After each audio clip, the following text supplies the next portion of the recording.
ऐसे ही educational video को पाने के लिए मेरे चैनल को सब्सक्राइब करें और साथ में बेल आइकन को प्रेस करें ताकि मेरे आने वाले वीडियो की नोटिफिकेशन आपको मिल सके। Okay, now let's start. नमस्कार दोस्तों, वेलकम यू ऑल। आपका स्वागत है आपके अपने यूट्यूब चैनल पर जिसका नाम है east D with Anil sir. Friends, आज का जो टॉपिक है, सब्जेक्ट है, वो है सामान्य अध्ययन। आज के इस लेक्चर में मैं आपसे सामान्य अध्ययन के 30 इंपॉर्टेंट क्वेश्चन को पूछूंगा। आपको बता दो कि ये सारे क्वेश्चन बहुत इंपॉर्टेंट हैं और ये सारे क्वेश्चन कहीं ना कहीं किसी न किसी एग्जाम में आए हुए हैं। So friends, without any let let's start the video. चलते हैं पहले क्वेश्चन पर। तो फर्स्ट क्वेश्चन यहाँ पर है, एशिया का सबसे बड़ा पशु मेला आयोजित होता है। आपको बताना है कि एशिया का सबसे बड़ा पशु मेला का आयोजन कहाँ पर होता है। आपके विकल्प हैं पुष्कर में, दूसरा है सोनपुर में, तीसरा है नासिक में, चौथा है हरिद्वार में। फ्रेंड्स, आई होप कि अब तक आपने राइट ऑप्शन को मन में सोच लिया होगा। सो यहाँ पर जो सही विकल्प है वो है फर्स्ट का बी, यानी सोनपुर, एकदम सही यहाँ पर है। जैसा कि आप जानते ही होंगे कि जो सोनपुर है ये बिहार राज्य में आता है और बिहार के सोनपुर डिस्ट्रिक्ट में जो एशिया का सबसे बड़ा पशु मेला का आयोजन होता है। सो आपको जो फर्स्ट का बी है यहाँ पर एकदम सही है। अगर आप ऑप्शन को देखेंगे तो यहाँ पर पुष्कर का जिक्र भी किया गया है। फ्रेंड्स, पुष्कर में भी पशु मेला का आयोजन होता है, बट यहाँ पर बात एशिया के सबसे बड़े मेले की हुई है, तो आपका ऑप्शन यहाँ पर फर्स्ट का बी हो जाएगा। तो फर्स्ट का B is the right one. चलते हैं हम नेक्स्ट क्वेश्चन पर।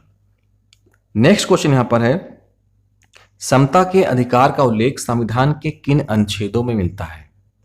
आपके विकल्प हैं अनुच्छेद 14 से 18, दूसरा है अनुच्छेद 23-24, तीसरा है अनुच्छेद 25 से 28 और चौथा है अनुच्छेद 19-22।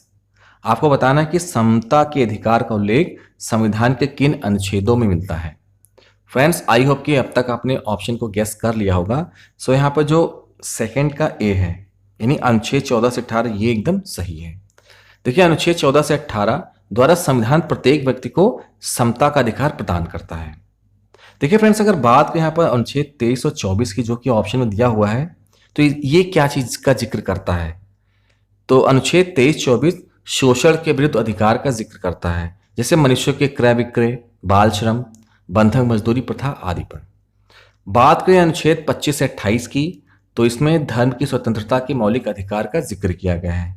और बात करें ऑप्शन डी की, यानी अनुच्छेद 19 से 22 की, तो भारत के नागरिकों को स्वतंत्रता संबंधी विभिन्न अधिकार का जिक्र इसमें किया गया है। सो फ्रेंड्स, यहाँ पर जो आपका सेकंड का ए है, ये एकदम यहाँ पर सही है। चलते हैं तीसरे नंबर के क्वेश्चन पर। तो नेक्स्ट क्वेश्चन यहाँ पर है, निम्नलिखित में से किस प्रदेश में रेंडियर पाया जाता है। आपके विकल्प हैं गर्म मरुस्थल, दूसरा है मानसून, तीसरा है टैगा, चौथा है टुंड्रा प्रदेश। आपको बताना है कि किस प्रदेश में रेंडियर पाया जाता है। आई होप कि अब तक आपने ऑप्शन को गेस कर लिया होगा। सो बता दूं, यहाँ पर जो थर्ड का डी है, टुंड्रा प्रदेश, ये एकदम सही है। देखिए फ्रेंड्स, जो रेंडियर होते हैं ना, ये टुंड्रा प्रदेश में पाए जाते हैं। सो आपका थर्ड का जो डी है एकदम यहाँ पर सही है। चलते हैं नेक्स्ट क्वेश्चन पर। तो नेक्स्ट क्वेश्चन यहाँ पर है, निम्नलिखित में से कौन सा एक शीतोष्ण घास प्रदेश नहीं है। देखिए यहाँ पर नहीं वाला वर्ड आया, इसको दिमाग में रख के आंसर दीजिएगा। सो यहाँ पे जो ऑप्शन आपके हैं, पहला है कंपास, जिसको हम लोग कंपोज भी बोलते हैं, दूसरा है डाउन्स, तीसरा है प्रेरीज, चौथा है पंपास। सो यहाँ पे जो राइट ऑप्शन है, सही विकल्प है, वो है फोर्थ का ए, कंपास यानी कंपोज। देखिए, डाउन्स, प्रेरीज व पंपास शीतोष्ण घास हैं, जबकि कंपास या कंपोज उष्णकटिबंधीय घास हैं। अच्छा, बात करें इनके विस्तार क्षेत्र की, तो जो कंपास है इसका विस्तार क्षेत्र ब्राजील में है। डाउन्स की बात करें तो इसका विस्तार क्षेत्र ऑस्ट्रेलिया में है।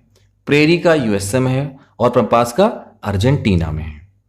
यहां पर जो आपका राइट ऑप्शन है वो है फोर्थ का ए, यानी कंपास।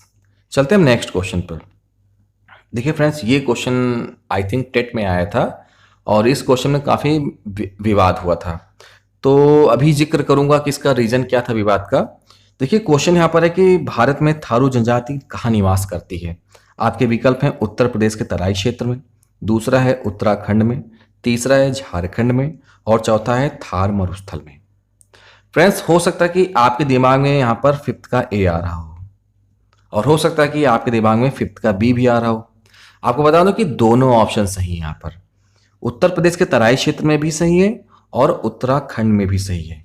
फ्रेंड्स, आपकी जो थारू जनजाति है, ये उत्तर प्रदेश में और साथ में उत्तराखंड दोनों में पाई जाती है। बस यही रीजन था मेन बवाल का।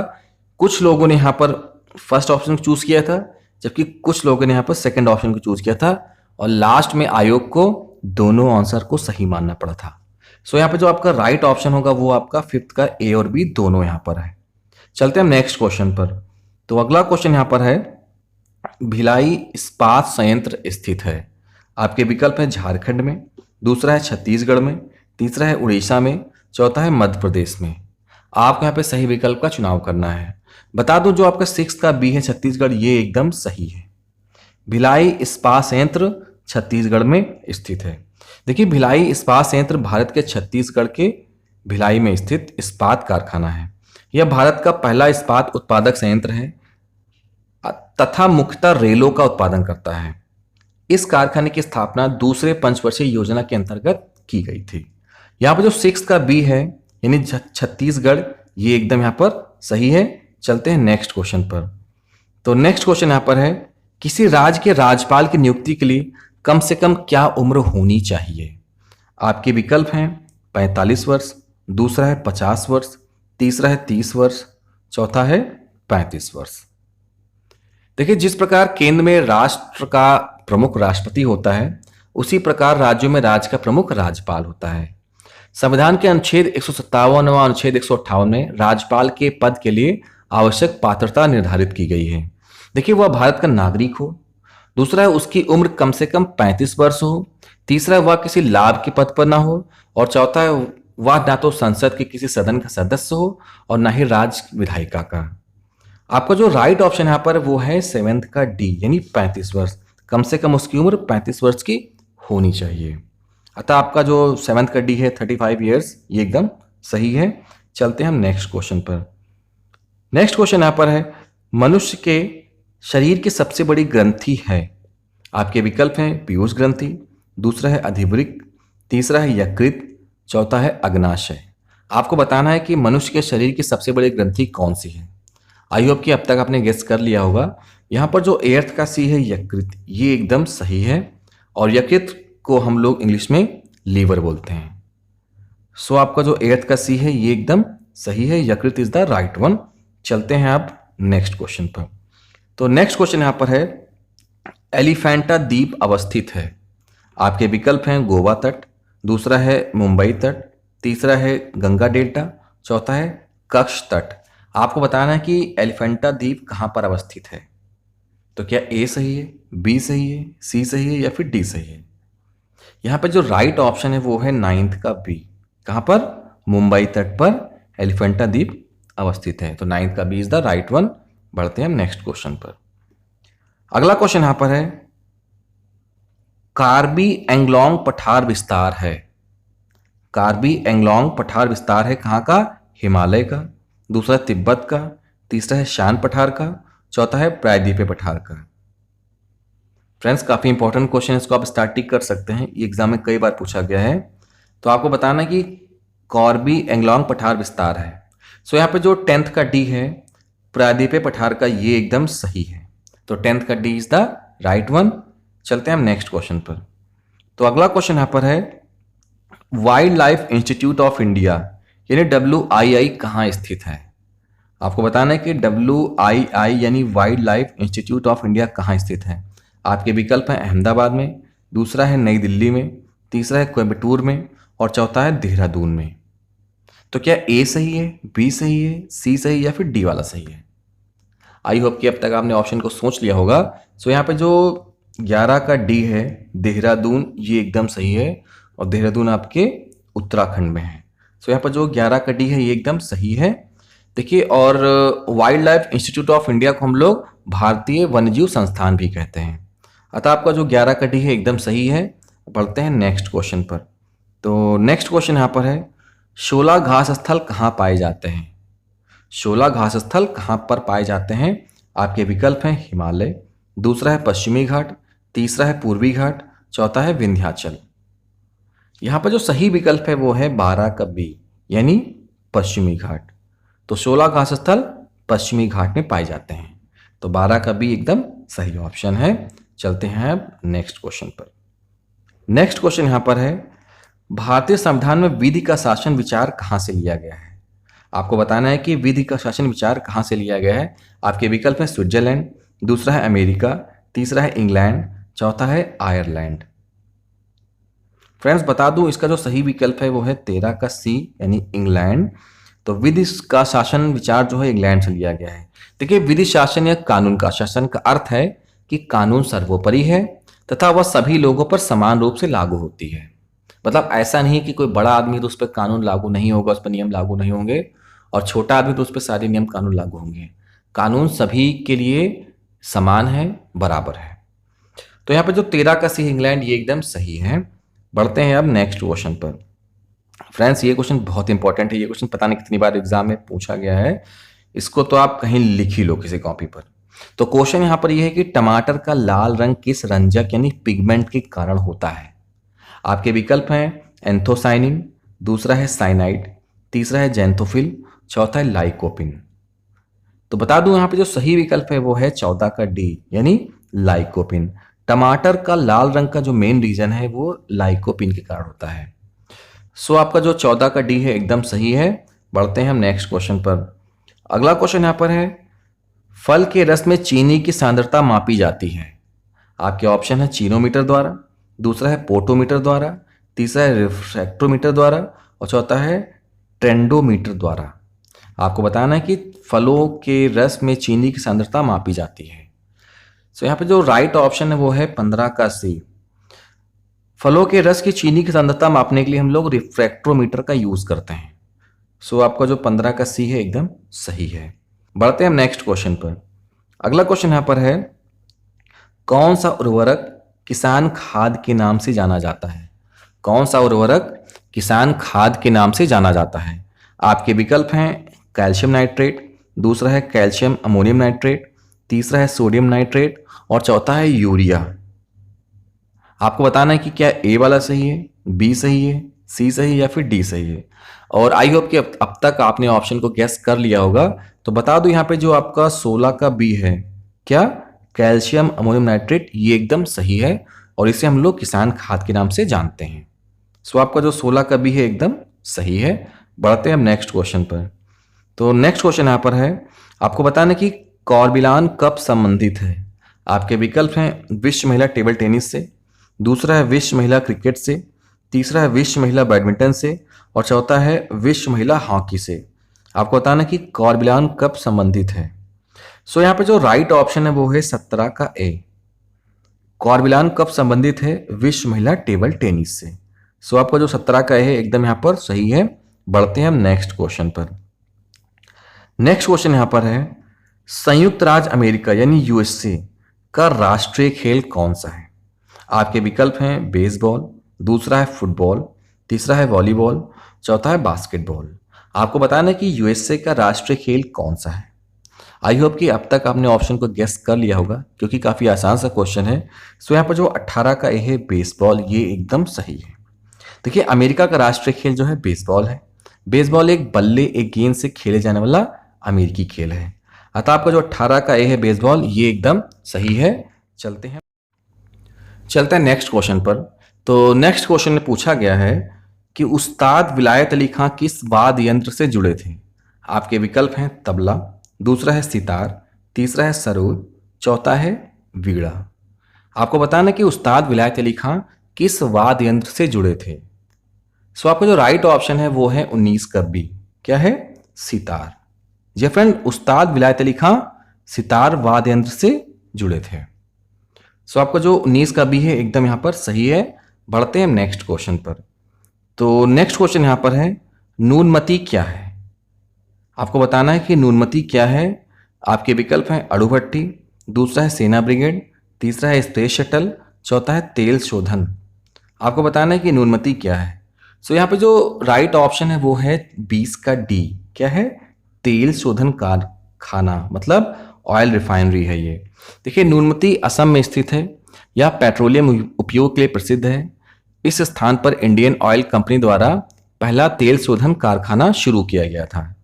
सो आपका जो 20 का डी है तेल शोधन कारखाना यानी ऑयल रिफाइनरी ये एकदम सही है। चलते हैं नेक्स्ट क्वेश्चन पर। तो अगला क्वेश्चन यहाँ पर है बांदीपुर नेशनल पार्क कहाँ स्थित है। आपको बताना है कि बांदीपुर नेशनल पार्क कहाँ स्थित है। आपके विकल्प हैं राजस्थान में, दूसरा है आंध्र प्रदेश में, तीसरा है असम में, चौथा है कर्नाटक में। तो क्या ए वाला सही है, बी सही है, सी सही है या फिर डी सही है? आई होप कि अब तक आपने ऑप्शन को गेस कर लिया होगा। तो बता दूं यहाँ पे जो आपका 21 का डी है कर्नाटक में, ये एकदम सही है। देखिए बांदीपुर राष्ट्रीय उद्यान दक्षिण भारत के कर्नाटक राज्य में स्थित है। सो आपका जो 21 का डी है ये एकदम सही है, बाकी आपके सारे ऑप्शन रॉन्ग हैं। चलते हैं अब 22 नंबर वाले क्वेश्चन पर। तो क्वेश्चन यहाँ पर है चार्ली हेब्डो पत्रिका किस देश से संबंधित है? आपके विकल्प हैं फ्रांस, दूसरा है जर्मनी, तीसरा है डेनमार्क, चौथा है ऑस्ट्रेलिया। आपको बताना है कि चार्ली हेब्डो पत्रिका किस देश से संबंधित है। आई होप कि अब तक आपने ऑप्शन को सोच लिया होगा। सो यहाँ पर जो 22 का ए है फ्रांस, ये एकदम सही है। 22 का जो ए है ये एकदम राइट ऑप्शन है। चलते हैं नेक्स्ट क्वेश्चन पर। तो अगला क्वेश्चन यहाँ पर है कि उत्तर प्रदेश में न्यूक्लियर परमाणु ऊर्जा स्टेशन कहाँ स्थित है? आपके विकल्प हैं आगरा, दूसरा है नरौरा, तीसरा है नोएडा और चौथा है मथुरा। फ्रेंड्स क्वेश्चन को पढ़िए, बताइए इसका आंसर क्या होगा। और आई होप कि अब तक आपने ऑप्शन को सोच लिया होगा क्योंकि काफ़ी आसान सा क्वेश्चन है। सो यहाँ पे जो 23 का बी है नरौरा, ये एकदम सही है। 23 का B is the right one. Friends अगर आपसे एग्जाम में क्वेश्चन पूछता कि नरौरा जो है वो किस डिस्ट्रिक्ट में आता है, यूपी के किस डिस्ट्रिक्ट में आता है ये, तब आपका आंसर होता, ऑप्शन होता बुलंदशहर। तो आपको साथ में ये भी ध्यान रखना है कि जो नरौरा है ये बुलंदशहर में आता है। ठीक है, सो आपका जो 23 का बी है एकदम यहाँ पर सही है। बढ़ते हैं नेक्स्ट क्वेश्चन पर। तो अगला क्वेश्चन यहाँ पर है भारतीय राष्ट्रीय कांग्रेस के प्रथम मुस्लिम अध्यक्ष थे। आपके विकल्प हैं अबुल कलाम आज़ाद, दूसरा है रफ़ी अहमद किदवई, तीसरा है बदरुद्दीन तैयब जी और चौथा है हकीम अजमल खां। आई होप कि अब तक आपने ऑप्शन को सोच भी लिया होगा। सो यहाँ पे जो 24 का सी है बदरुद्दीन तैयब जी, ये एकदम यहाँ पर सही है। भारतीय राष्ट्रीय कांग्रेस के प्रथम मुस्लिम अध्यक्ष बदरुद्दीन तैयब जी थे। चलते हैं नेक्स्ट क्वेश्चन पर। तो अगला क्वेश्चन यहाँ पर है नाथुला दर्रा भारत के किस राज्य में स्थित है? आपके विकल्प हैं अरुणाचल प्रदेश, दूसरा है असम, तीसरा है मेघालय और चौथा है सिक्किम। तो क्या ए वाला सही है, बी वाला सही है, सी सही है या फिर डी सही है? फ्रेंड्स आसान सा क्वेश्चन है और अब तक आपने इसको सोच भी लिया होगा। तो जो 25 का डी है सिक्किम, ये एकदम सही है। नाथुला दर्रा भारत के सिक्किम राज्य में स्थित है। फ्रेंड्स इसकी एक ट्रिक मैंने बनाई थी, अगर आप उसको एक बार देखेंगे सुनेंगे तो आपको अच्छा लगेगा।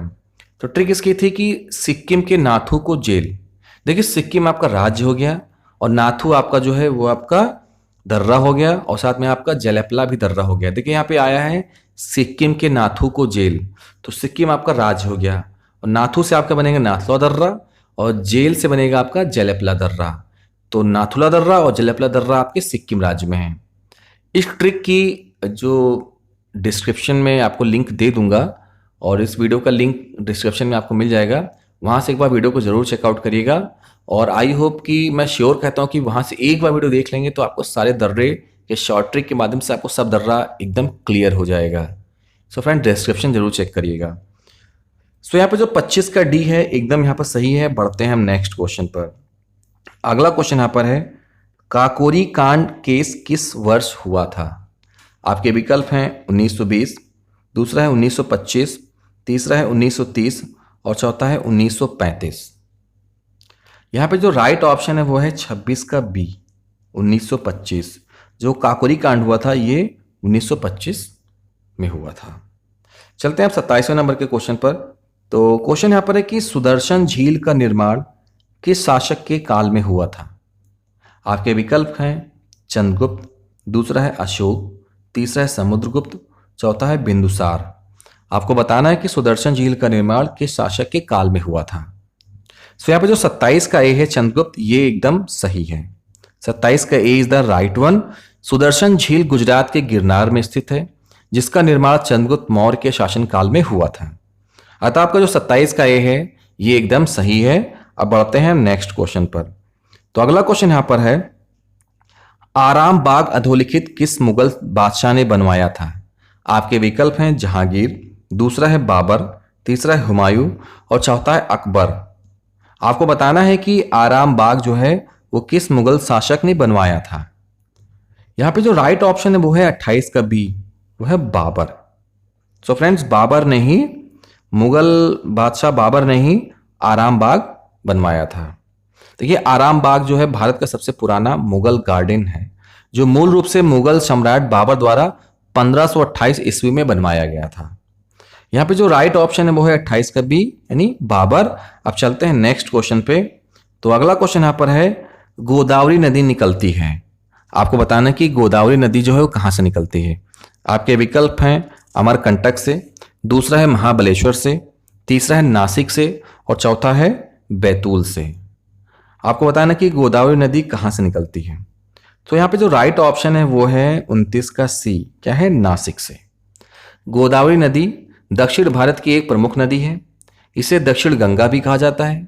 इसकी उत्पत्ति पश्चिमी घाट में त्र्यंबकम पहाड़ी से हुई है, या महाराष्ट्र में नासिक जिले में निकलती है, या महाराष्ट्र में नासिक जिले से निकलती है।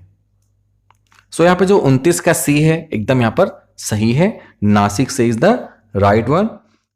चलते हैं लास्ट क्वेश्चन पर। तो लास्ट क्वेश्चन में पूछा गया है, निम्नलिखित में से कौन सी पृथ्वी के वायुमंडल की सबसे निचली परत है। आपके ऑप्शन यहां पर है, पहला है तापमंडल, दूसरा है क्षोभमंडल, तीसरा है मध्यमंडल और चौथा है समताप मंडल। आपको बताना है कि पृथ्वी के वायुमंडल की सबसे निचली परत कौन सी है। और आई होप कि अब तक आपने ऑप्शन को गेस कर लिया होगा। सो बता दूं, यहाँ पे जो 30 का बी है क्षोभमंडल, ये एकदम सही है। क्षोभमंडल वायुमंडल की सबसे निचली परत है। फ्रेंड, जैसा कि जानते हैं कि जो आपकी परत है टोटल 5 होती हैं, आपकी टोटल 5 परतें होती हैं। तो देखिए, आपकी जो लास्ट सबसे निचली परत जो होती है वो आपकी होती है क्षोभमंडल, वो होती है क्षोभमंडल, जिसे हम लोग ट्रोपोस्फेयर के नाम से भी जानते हैं। फिर आपकी दूसरी होती है समताप मंडल, इसे हम लोग बोलते हैं स्ट्रेटोस्फेयर। तीसरी आपकी होती है मध्यमंडल, इसे हम लोग बोलते हैं मीजोस्फेयर। फिर आपकी होती है आयनमंडल, जिसे हम लोग बोलते हैं आयनोस्फेयर। और आपकी लास्ट होती है बहिर्मंडल, जिसे हम लोग बोलते हैं एक्सोस्फेयर। तो आपको उसके हिंदी के साथ साथ में इंग्लिश में ही नाम आपको याद होना चाहिए, क्योंकि कई बार एग्जाम में हिंदी का नाम ना देके इंग्लिश में पूछ लेता है। तो फिर से रिपीट कर दूं एक बार। सबसे पहले आपकी होती है क्षोभमंडल, जिसे हम लोग बोलते हैं ट्रोपोस्फेयर। फिर आपका होता है समताप मंडल, जिसे हम लोग बोलते हैं स्ट्रेटोस्फेयर। फिर आपका होता है मध्यमंडल, जिसे हम लोग बोलते हैं मीजोस्फेयर। फिर आपका होता है आयनमंडल, जिसको हम लोग बोलते हैं आयनोस्फेयर। और लास्ट में आपका होता है बहिर्मंडल, जिसे हम लोग बोलते हैं एक्सोस्फेयर। सो यहाँ पे जो 30 का बी है ये एकदम यहाँ पर सही है, 30 का जो बी एकदम राइट यहाँ पर है। सो फ्रेंड्स, ये 30 क्वेश्चन थे। आपको बताना कि वीडियो कैसा लगा। आई होप कि वीडियो आपको अच्छा लगा होगा। So friends, thank you so much, keep promoting, keep supporting, thank you so much, bye bye, take care.